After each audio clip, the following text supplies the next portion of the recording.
Se le llama contracultura a las propuestas, formas de pensar, marchas e iniciativas elaboradas teóricamente, vividas y practicadas por los jóvenes de los 60. La idea de contracultura comienza a ser utilizada años después por Theodore Roosevelt para referirse a los movimientos hippie y beatnik de los años 50 y 60 en Estados Unidos. Estaba conformado principalmente por universitarios, los cuales estallaron en un grito de júbilo y libertad. Su lema principal era: haz lo que quieras, porque gentes libres bien nacidas, que conservan en honesta compañía, tienen por naturaleza un instinto que siempre les empuja a obrar correctamente y los aparta del vicio. En esta nueva sociedad, todo era tolerancia y drogas blandas, donde no existían límites para las fronteras sexuales y raciales. Se tenía una gran identidad con la música, principalmente con bandas como The Rolling Stones, The Doors, Janis Joplin y Hendrix, entre otros, los cuales eran considerados orientadores y precursores de este movimiento.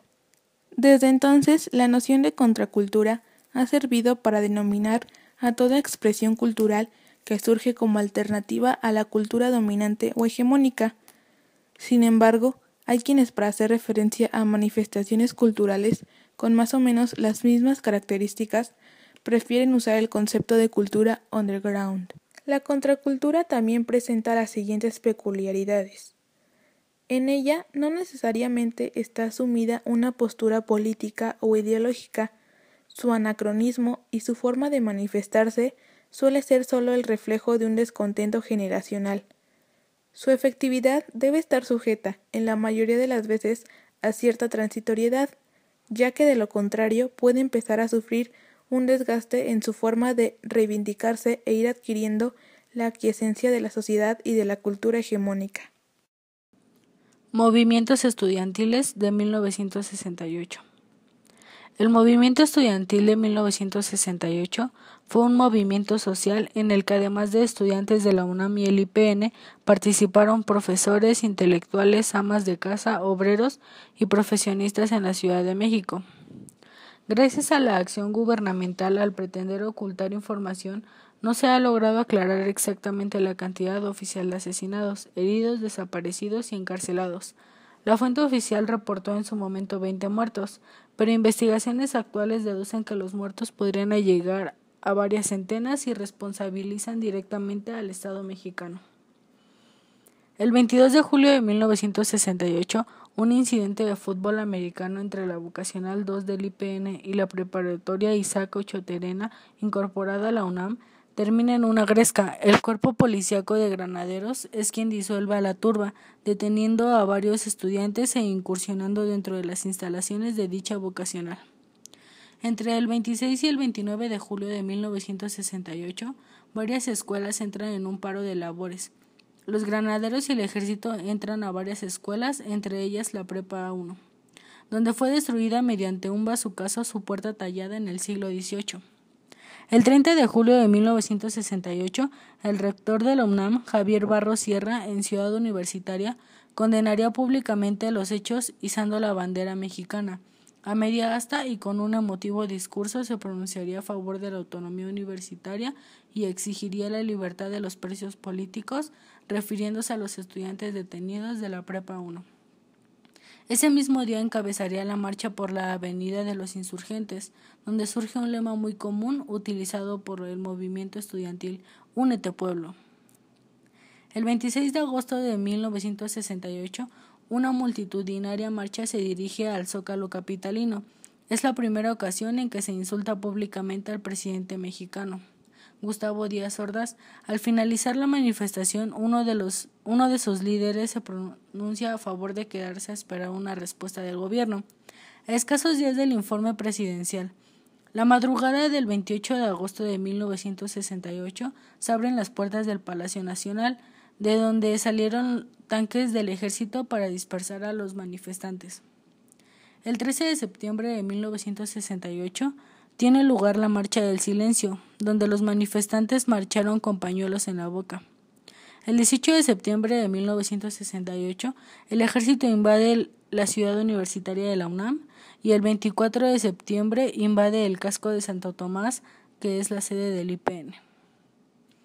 El 1 de octubre de 1968, el ejército se retira de la UNAM y el IPN.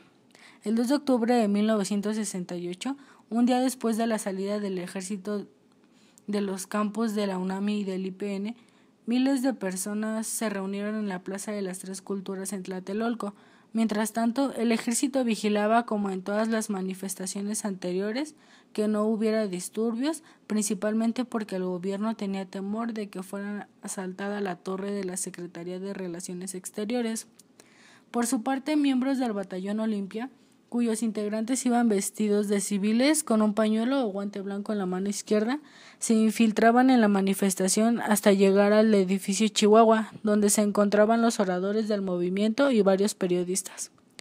La primera conferencia de prensa convocada por el Consejo de Huelga de la UNAM el 5 de octubre, cerca de las 6 de la tarde, casi finalizado el mitin, un helicóptero sobrevoló la plaza, del cual se dispararon bengalas, presumiblemente como señal para que los francotiradores del Batallón Olimpia, apostados en el edificio Chihuahua, abrieran fuego en contra de los manifestantes y militares que resguardaban el mitin. Para hacerles creer a estos últimos que los estudiantes eran los agresores, los militares, en su intento de defenderse, repelieron la agresión de los estudiantes. Pero ante la confusión, los disparos no fueron dirigidos contra sus agresores, sino hacia la multitud de manifestantes que se encontraban en la plaza de Tlatelolco.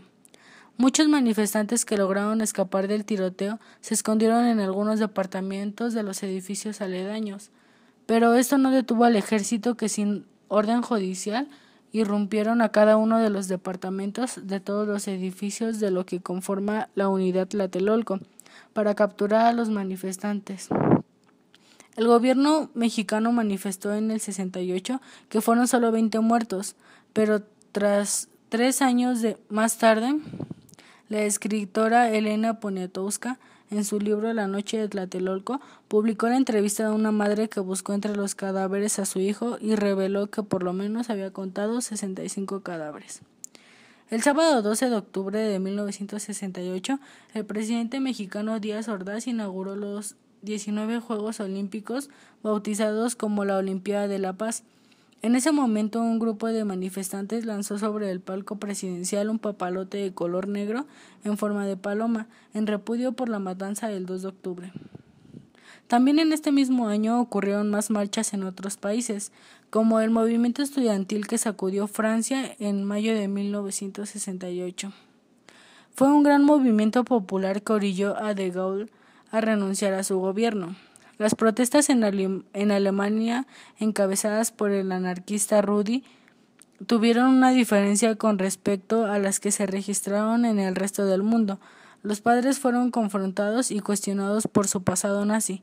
«Papá, ¿qué hiciste en la guerra?», era la pregunta antifascista de los estudiantes, que querían rasgar el velo del silencio que había protegido a muchos cómplices de los nazis durante la posguerra.